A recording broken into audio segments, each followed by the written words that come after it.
अस्सलाम वालेकुम स्टूडेंट। आज का जो हमारा टॉपिक है वो cost counting and cost of goods sold statement है। अब cost of goods sold statement क्या होते हैं कि जैसे भी इसका नाम से जाहिर है कि कास्ट ऑफ गुड्स सोल्ड, कि जो हम चीज़ बेच रहे हैं उसकी क्या कीमत है। बेसिकली कास्ट काउंटिंग की जो मेन डेफिनेशन ये होती है, कास्ट काउंटिंग में इसलिए ज़रूरी होता है कि कास्ट अकाउंटिंग के अंदर हम क्या कर रहे होते हैं, किसी भी चीज़ की पूरी कॉस्टिंग कर रहे होते हैं। फॉर एग्जाम्पल अगर एक चेयर ही है, अब इस चेयर को बनाने में कितनी हमारी कास्ट लगी है वो सारी हमने यहाँ पे बतानी होती है कास्ट कैलकुलेट करके। ठीक, अगर हमें कास्ट का नहीं पता होगा तो हम इस चीज़ को सेल कैसे करेंगे। ठीक, फॉर एग्जाम्पल कंपनी मार्केट में 3 कंपनी है, ए बी सी कंपनी है, चौथी आप बना रहे हो डी कंपनी। अब 3 कंपनीज पहले ऑलरेडी चेयर बेच रही हैं 1500 रुपये की, सेल आउट कर रहे हैं। आपने जब चेयर बनानी है, आप कहते हैं मैं चेयर बना के बेचता हूँ, तो आपको क्या होगा कि आप जब इस चेयर की जब तक आपको कीमत खुद नहीं पता होगी कि मुझे कितने की पड़ेगी, तब तक आगे आप सेल नहीं कर सकते। तो इसी तरह होता है कि इसकी सबसे पहले कास्ट कैलकुलेट करोगे। ठीक है, कैलकुलेट करके देखो कि आया कि मेरी फिजिबिलिटी बनती है कि मैं इसको मार्केट में लॉन्च करूं कि फॉर एग्जाम्पल 1500 की ऑलरेडी बिक रही है, तो मुझे ये 1400 की 1300 की पड़नी चाहिए, तभी मैं मार्केट में 1500 की बेच सकूंगा। क्योंकि आप इससे ऊपर नहीं जा सकते। 1600 की बेचोगे तो कोई लेगा ही नहीं, ऑलरेडी 3 कंपनीज हैं वो कर रही है। इस तरह हम सबसे पहले कास्ट कैलकुलेट करते हैं। अब देखिए, जब भी किसी की चीज़ की कास्ट को कैलकुलेट करते हैं तो आपके माइंड में क्या आता है। इसकी एग्जांपल लें चेयर की, तो क्या आएगा।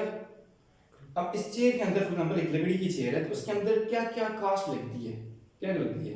लकड़ी सबसे नंबर 1 लकड़ी। ठीक है, लकड़ी क्या होती है बेसिक, उसे हम कहते हैं मटेरियल। मटेरियल हो गया। उसके बाद बनाने वाला लेबर। ठीक है, लेबर की कास्ट आ गई।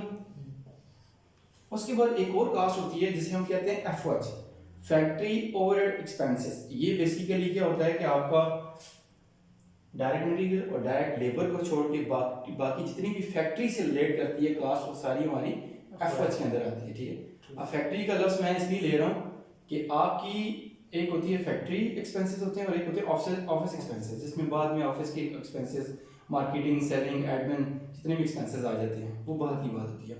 और ये सीजीएस हम सिर्फ फैक्ट्री की कास्ट को कैलकुलेट करते हैं। फैक्ट्री के अंदर जो चीज़ बन रही है उसकी कितनी कीमत है बस वो कैलकुलेट करेंगे। बाकी इसमें जो सेलिंग, मार्केटिंग, एडमिन वो हमारा कंसर्न नहीं, वो इनकम स्टेटमेंट की बात है, वो बाद में बात करेंगे। अभी सिर्फ सीजीएस। ठीक है, तीसरा एलिमेंट कौन सा हो गया, एफएच में मोस्टली एग्जांपल देता हूँ, इलेक्ट्रिसिटी ले लिए अगर इजी रहता है कि बिजली, इसको बनाने में जो हमारी बिजली वगैरह खर्च होती है वो एफएच का एलिमेंट आ गया। अब देखें, तीनों चीज़ें हमारे पास मौजूद है। क्या चेयर बन जाएगी, खुद तो नहीं बनेगी ना, क्या करेंगे, बनाना शुरू करेंगे। प्रोसेस, जब भी कोई भी प्रोसेस करते हैं उसे हम कहते हैं वर्क इन प्रोसेस। अब देखिए, उस पर भी कास्ट कोई ना कोई लगेगी। अब मटेरियल हम लेके आएंगे, फॉर एग्जांपल एक चेयर के लिए लेके हम लकड़ी लेके आए, एग्जांपल देते हैं जी, चेयर 800 की लकड़ी बढ़ गई, मटेरियल बढ़ गया, लेबर ने कहा जी 300 मैं ले लूँगा, 900 हो गया, 100 रुपये की बिजली लगी, 1000 हो गया। अब इन प्रोसेस में जो कास्ट आपकी प्रिंटेड होगी वो आ जाएगी। उसके बाद फिनिशिंग पे कास्ट होती है, एंड पे, उसे हम कहते हैं फिनिश को, जब रेडी हो जाती है उसकी कास्ट आ जाती है। ठीक है जी, अब ये कास्ट सब कैलकुलेट करेंगे तब जाके चेयर की कास्ट बनेगी। फॉर एग्जांपल हमारी पड़ेगी 1400 की, 1400 की। ठीक है, तो ये सारी हमारी क्या आती है सीजीएस के अंदर। क्या क्या आता है जी, नंबर 1 देखिए बता दो क्या क्या आता है। मटेरियल आता है, labour, FOH, work in process, जबरदस्त, और उसके बाद फिनिश। ये चीज, अब ये जो आपके 5 एलिमेंट है ये पूरी कास्ट अकाउंटिंग, इसमें इसके ऊपर पूरी कास्ट अकाउंटिंग हमारी एंड हो जाती है। अब क्या होता है कि इससे थोड़ा मैं और एक्सप्लेन करता हूँ। इसके एक फॉर्मेट बनाएंगे, लेकिन उससे पहले मैं थोड़ा डिस्कस कर लूँ कि फिर फॉर्मेट रटने की जरूरत नहीं है, समझ लो। अब मटेरियल जो होता है हमारे पास 2 किस्म का होता है। अब देखो, जब हम काम शुरू करेंगे, इस महीने हमने मई में काम स्टार्ट किया 1 मई को, तो ऐसे कभी भी नहीं होता कंपनी में आज काम शुरू करो और कोई जाओ चाइना से मटेरियल लेके आ जाओ या चलो कि दूसरे से मटेरियल लेके आओ, क्या होगा, ऑलरेडी कुछ ना कुछ पड़ा होगा। ठीक है, तो हमारे पास ओपनिंग में जब स्टोर में चीज़ खड़ी थी, ओपनिंग कोई चीज़ हमारे पास पड़ा होता है। ठीक है, उसे हम क्या कहते हैं, ओपनिंग मटेरियल। अब इसमें ना इन 5 में से ना कुछ चीज़ें ओपनिंग क्लोजिंग होती हैं। ठीक है, वो पहले बता दें। अब इसी तरह जब महीना एंड होता है, फॉर एग्जांपल मैं लेके आया था 100 चेयरों का मटेरियल, लेकिन नहीं सिर्फ 50, तो बाकी बच गया ना, क्लोजिंग बच गया। ठीक है, उसके बाद लेबर, ओपनिंग क्लोजेस नहीं हो सकते। ऐसे तो छुट्टी हो तो लेबर को बैठा दे जी ना बैठे रहो, ठीक है, सुबह काम करना नहीं, ये ओपनिंग क्लोजिंग नहीं होता। एफ किसी तरह बिजली है जी, रोक रखी थी, बिजली नहीं, आप रोक के रखो, जरूरत नहीं है, बंद कर दिया, सो फिर ऑन कर देंगे, ठीक है। ओपनिंग क्लोजिंग ये भी नहीं होता। वर्किंग प्रोसेस पिछला में एंड हो गया, ठीक। कुछ ना कुछ काम इन प्रोसेस रह जाता है। जैसे कि देखते हो कंपनीज होती हैं, गवर्नमेंट कंपनीज होती हैं, जब इन्हें 4 बजे छुट्टी होती है तो एम्प्लॉइज किस तरह भागते हैं, जैसे कहीं आग लगी उन्हें बुझाना हुआ, ठीक है।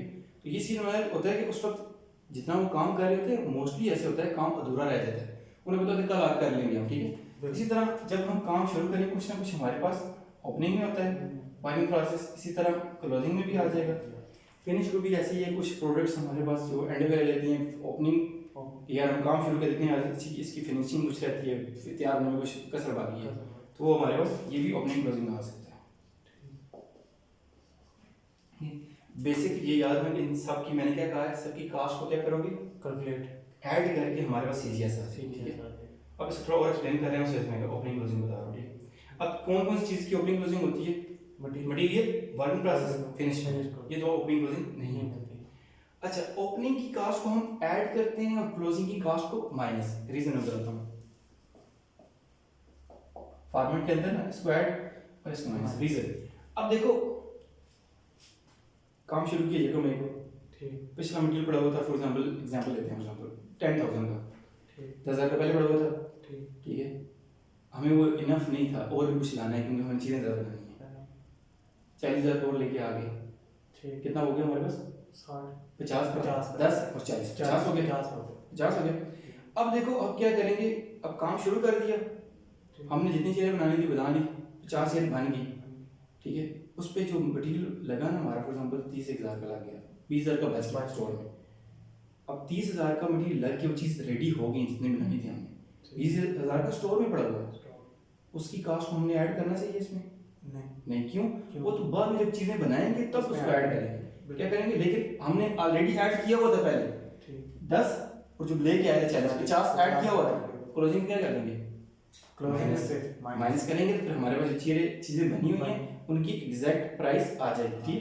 इसी तरह वर्किंग प्रोसेस, ओपनिंग ऐड करते हैं, या चीज़ें जो पहले ही मैंने स्टार्ट किया था कुछ पड़ी हुई थी ऐड कर दिया, कुछ इन प्रोसेस अभी रहती हैं, अभी कंप्लीट नहीं है, और नेक्स्ट मंथ जब कंप्लीट करेंगे तब उनकी कास्ट में उनको ऐड करेंगे, इस वक्त क्या करेंगे, इसमें से माइनस कर देंगे, सेम स्टोरी, ठीक हो गया।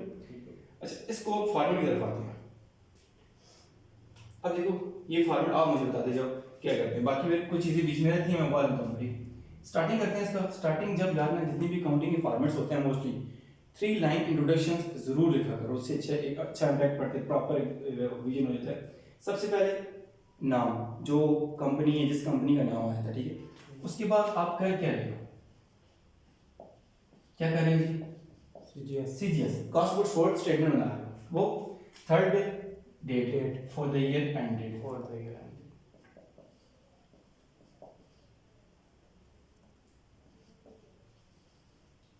जो भी डेट है वो लिखी, ठीक। अब स्टार्ट करेंगे यहाँ पे।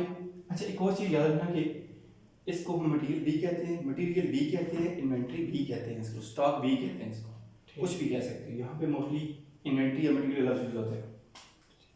ओपनिंग मटेरियल मैं कह रहा हूँ उसको, ठीक है। ओपनिंग मटेरियल ले लिया, अब देखो काम शुरू कर रहे हैं, उसकी सारी कास्ट हम कैलकुलेट करेंगे। इसमें क्या करेंगे, ऐड करेंगे परचेसेस, जो चीज़ और लेके आए हम, ठीक है।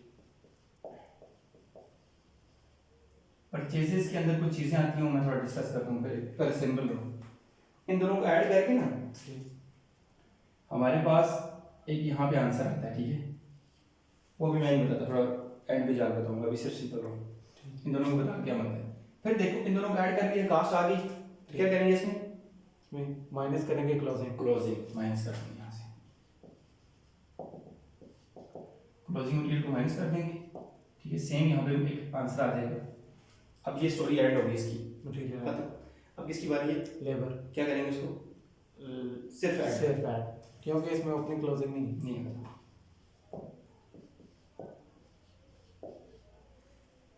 डायरेक्ट डेबिट कास्ट ऐड कर दिया हमने, फिर इसकी बारी है एफओएच, इसको क्या इसको भी ऐड करें, सिंपल, यहाँ भी आंसर आएगा। जैसे यहाँ क्या कर देंगे,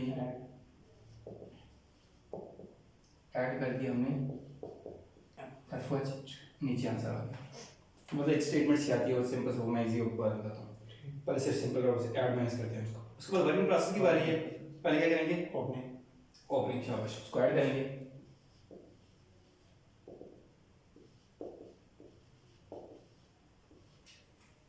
आंसर आ गया। फिर क्या करेंगे, minus closing minus closing, answer आ गया। फिर करेंगे ऐड, क्या करेंगे, फिनिश को ओपनिंग फिनिश गुड, उसके बाद माइनस कर देंगे क्लोजिंग फिनिश गुड, आंसर। ये बेसिकली आखिरी आंसर मैं लिख देता हूँ यहाँ पे आता है जी, कास्ट ऑफ गुड सोल्ड, कहानी खत्म इसकी। ठीक हो गया, सिंपल है, इजी समझ आ गई बात। जी सर। ठीक है कि हमने मटेरियल था, लेबर था, फर्स्ट कॉमर्स, हमारी माइंड पता है चीज़ सामने, हर चीज़ की यही होती है। पहले क्या करना है, ओपनिंग मटेरियल स्टार्ट करना है, परचेज ऐड कर देना है, फिर लेस करना है, इसमें से क्लोजिंग लेस करना है, फिर लेबर की बारी आ गई, उसको ऐड कर दिया, फिर ऐड कर दिया फर्स्ट को, फिर ऐड कर दिया, और process minus add minus add minus, story खत्म। अब यहाँ क्या आता है, इससे पहले एक और चीज़ बता दूँ, परचेजिंग। अब देखो चीज़ हमने परचेज की, फॉर एग्जाम्पल लाहौर से, उसको लेके आनी है हसनताल में। अब 1 लाख रुपए की चीज़ परचेज कर दी हमने, अब वहाँ से यहाँ तक लाने में फॉर एग्जाम्पल हमारा 10,000 का खर्चा आया, यहाँ आ कितने की पड़ेगी, 1,10,000 1,10,000। फ्रेट अगर दिया हुआ ना इसके साथ, फ्रेट वगैरह में मीन्स कराया, वो क्या कर देंगे, ऐड। ठीक हो गई। अच्छा, हमने वहाँ से ली चीज़ हमने परचेज की 1 लाख रुपए की, थोड़ा बार्गेनिंग किया, हमने कहा यार ठीक है, इतनी दूर से है तुम्हारे पास, कुछ इसमें से हमें माइनस करो, डिस्काउंट दो हमें। कहते चलो ठीक है, इतनी दूर से आए हो, चलो कोई बात नहीं, मेरे पास ही आते हो, 5,000 छोड़ दिए। कितने पैसे दिए हमने इसको, 95,000। डिस्काउंट हुआ तो क्या होगा, 95,000 डिस्काउंट हुआ तो क्या करेंगे, लेस करेंगे, माइनस कर छोड़ दिया। ठीक हो गया। ठीक, उसके बाद ट्रांसपोर्टेशन इनकी बात आए, वो भी मीन्स फ्रेट हो, ट्रांसपोर्टेशन हो या फ्रेट हो, या डिस्काउंट आ गया। एक और चीज़ है वजह से अभी फिलहाल वे मैं बताता हूँ, इस पर एक और भी आता है, क्या करते हैं उसको, डिस्काउंट भी कर सकते हैं, रेट भी हो सकते हैं, इस चीज़ में बताता हूँ। अच्छा, उसके बाद आगे आ जाओ, ये अब यहाँ पे क्या है, चीज़ें मैंने छोड़ी हैं, इसमें क्या आता है। अब देखो ओपनिंग कौन कौन सा हो सकती है, कौन कौन सी चीज़ हो सकती है, कौन कौन सी हो सकती है, मटीरियल और वर्किंग प्रोसेस फिनिश गुड। अब ओपनिंग की बात कर रहा हूँ ना, मीन्स मैं यहाँ की बात कर रहा हूँ, यहाँ की ओपनिंग, यहाँ की, और ओपनिंग यहाँ की। अब जब भी ओपनिंग की बात करेंगे तो अवेलेबल का लफ्ज आएगा, इन तीनों में आ जाएगा, और भी क्या क्या था वो बताता हूँ। ठीक है, अब देखो जब मटेरियल की बात करते हैं तो हम कहते हैं, सिंपल इसका मटेरियल लेते हैं, मटेरियल अवेलेबल। ठीक है, उसके बाद जब वर्क प्रोसेस की बात करेंगे ना, तो यहाँ पे हम लिखते हैं जी, यहाँ पे क्या लिखेंगे, वर्क प्रोसेस हो रहा तो बेसिकली कन्वर्ट टू द, आपका कास्ट ऑफ गुड की तरफ जा रही थी चीज। ठीक है, कन्वर्ट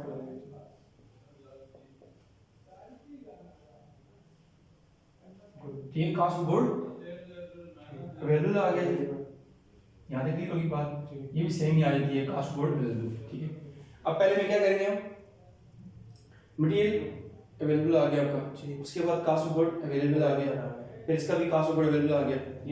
अब देखो मटेरियल हम क्या करते हैं, इस्तेमाल यूज करते हैं, इसे कहेंगे मटेरियल अवेलेबल फॉर यूज। ठीक है, और यहाँ पे वर्किंग प्रोसेस में क्या हो रहा होता है, चीज मैन्युफैक्चर हो रही है, मैन्युफैक्चरिंग बन रही होती है। Cost of good available for manufacturing. ठीक है, मैन्युफैक्चरिंग, मैन्युफैक्चरिंग होगी। अच्छा, उसके बाद लास्ट है cost of good finish good available for sale, sale की काबिल बन रही है। ठीक है, सेल की काबिल बिल्कुल रेडी होगी। क्लियर हो चीज। यस, अब यहाँ कोड करते जाओ, material available for use, direct material available for use, cost of goods, cost of good cost of goods for available available for manufacturing. एमी डाल रहा हूँ मैन्युफैक्चरिंग माइंड रखना कि मैन्युफैक्चरिंग क्या होता है इसका।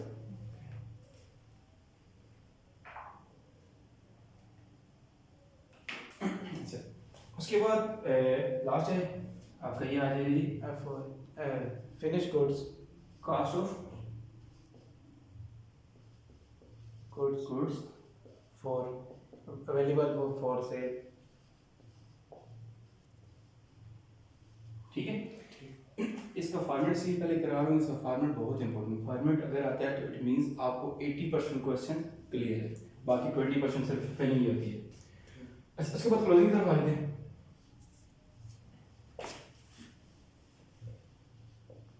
Material, Work in process. Finished good. Finish good. अब क्या करूँ, ये जो पहले है ना, पहला वाला साइड मींस ये पहली साइड है, ये इसकी लिखती जो Same material. Direct material, Direct material. Cost Cost of goods. Goods, cost of Cost goods. of goods. ठीक है, देख लिया। ठीक। उसके बाद ये करेंगे सिंपल, ये जो लास्ट में लिखा हुआ है ना, इसकी सेकंड फॉर्म यूज करो। यूज में क्या आ जाएगा? Used. यूज्ड आ गया, मैन्युफैक्चर्ड आ गया, Manufactured. Sales. Sold Sold. Sorry. Sold आ गया। ठीक हो गया, ठीक हो। सिंपल हो गया ना। जी। अब क्योंकि मोस्टली बच्चे ये भूल जाते हैं और ये लाजमी लिखना होता है। नहीं लिखोगे तो फॉर्मेट वहाँ पे आपका एग्जामिनर क्रॉस कर देगा। और मोस्टली कई दफ़ा ये होता है कि बाद में हमें ये चीज़ें, अब क्वेश्चन जब स्टार्टिंग होगा तो फिर तो सिंपली लेके चलेंगे, बाद में कई दफ़ा ये होगा ये चीज़ दी होगी, हमने इनमें से कुछ चीज़ फाइंड करनी होगी। स्टार्टिंग में सिंपल ये हमने फाइंड करनी होती है, क्वेश्चन स्टार्ट करेंगे क्लियर हो जाएगा। अब यहाँ पे क्या है जी, डायरेक्ट मटेरियल यूज। उसके बाद आप यहाँ पे आ गए जी Direct material. Cost of goods manufactured. ठीक है, शॉर्ट कर देता हूँ, मैन्युफैक्चर्ड हो गया और ये लिखा हुआ था cost of good sold. Clear होगी बात, सिर्फ दो चीज़ें रहेगी यहाँ पे। हाँ। ठीक है, बाकी जो मेन थी वो क्लियर होगी। ये छोटा Labor सा और FI. यहाँ पे क्या आता है। अब देखो, कॉस्ट अकाउंटिंग के 3 एलिमेंट्स होते हैं, जितनी भी कॉस्ट अकाउंटिंग उसके 3 एलिमेंट्स होते हैं। वो कौन सी थी जो आपने बताई भी थी? Material, labour, FI. एफर्ट, ये 3 एलिमेंट्स होते हैं कास्ट में। अब जब इन दोनों की कास्ट को ऐड करते हैं ना, तो ये हमारे पास आता है जी Work in process. Prime cost. अच्छा, prime cost. क्यों कहते हैं वो बता दूं मैं इसको। अच्छा। और इन दोनों की कास्ट को, लेबर और एफर्ट को ऐड करोगे, आता है हमारे पास कन्वर्जन कास्ट। ठीक हो गया। अब इसको प्राइम कास्ट इसलिए कहते हैं कि यहाँ पे हमारे पास मटेरियल, लेबर आपकी डायरेक्ट मैन्युफैक्चरिंग कास्ट है, प्योर मैन्युफैक्चरिंग कास्ट है, खालिसतन मैन्युफैक्चरिंग कास्ट है। ठीक है, इसलिए प्राइम कास्ट कहते हैं। यहाँ पे आपकी ये मैन्युफैक्चरिंग भी है और यहाँ पे आपकी नॉन मैन्युफैक्चरिंग भी होती है। नॉन मैन्युफैक्चरिंग क्या है जी, कि ऐसी कास्ट जो आपकी डायरेक्ट मैन्युफैक्चरिंग से रिलेट नहीं कर रही होती, जैसे कि स्वीपर है, सफाई करने वाला, वो कास्ट एफर्ट के अंदर आती है, पर वो चीज़ तो नहीं बना रहा ना, बना नहीं रहा। ठीक हो गया। इसलिए इसे कन्वर्टेड या कन्वर्जन कास्ट कहते हैं। ठीक है, अब देखो मटेरियल और लेबर को ऐड किया तो क्या आया? Prime cost. Prime cost. इधर क्या मटेरियल और लेबर को ऐड किया तो क्या आया? Prime cost. Prime cost. ठीक। ठीक है। ठीक। अब एक और चीज यहाँ क्या रहेगा, सोचिए बताना। लेबर और कन्वर्जन कॉस्ट आएगा। प्राइम कास्ट और एफर्ट्स को ऐड करके क्या बनना चाहिए? प्राइम कास्ट और एफर्ट्स को ऐड करके, प्राइम और एफर्ट्स को ऐड करके क्या बनना चाहिए? इन दोनों को ऐड किया, क्या बना? Prime cost. इसके अंदर क्या किया? एफर्ट्स भी ऐड कर दिया, क्या होना चाहिए? Cost. Total cost, Total manufacturing cost. ठीक है, ठीक। टोटल, इसे टोटल करंट मैन्युफैक्चरिंग कास्ट भी कहते हैं और टोटल मैन्युफैक्चरिंग कास्ट भी कह सकते हैं। ठीक है, total current manufacturing cost. Format clear हो गया। ठीक हो गया, इजी हो गया। ये सबसे मेन चीज़ ये ऐसे नोट डाउन कर लो। उसके बाद फिर क्वेश्चन की तरफ, जो नेक्स्ट लेक्चर है उसमें क्वेश्चन की तरफ आएंगे। ठीक है, तो आज के लिए इतना ही था। बाकी जो है नेक्स्ट लेक्चर में बताएंगे कि इसका जो है क्वेश्चन स्टार्ट करेंगे, क्वेश्चन के बारे में सारा बताएंगे इंशाल्लाह।